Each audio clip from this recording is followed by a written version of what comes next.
એ સાંભળો ને, હું શું કહું છું, આ ખડખડાટ હસવાથી શરીર વધે એ વાત સાચી? સાચી છે, પણ તારે હવે શરીર વધારવાની જરૂર નથી ભાઈ.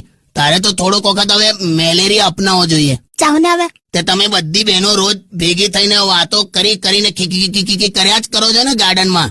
અચ્છા, એટલે પેલું લાફિંગ ક્લબ વાળું? ના ના, આ તો છે ને અમે બધી લેડીઝ બધા ગોસિપિંગ કરતા હોઈએ ને, તો આમ વાતો કરી નાખીએ ને, હસ કરીએ. પણ આજે મેં જોયું હોત તમે બધી બહેનો ભેગા થયા હતા, પણ કોઈ હસતા નતા અને કોઈ એકદમ બધા શાંત, કોઈનો અવાજ નહીં. એટલે કોઈ સિરિયસ મેટર હતી? ના ના, આ તો આજે બધી જ હાજર હતી એટલે.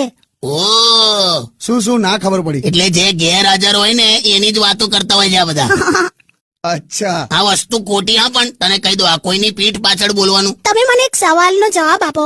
તમારો જ્યારે જન્મ થયો તો ત્યારે બહાર કશે ફાયરિંગ ચાલતું હતું, ધડ ધડ ધડ ધડ? ના રે ભાઈ. તો પછી કેમ આટલા બધા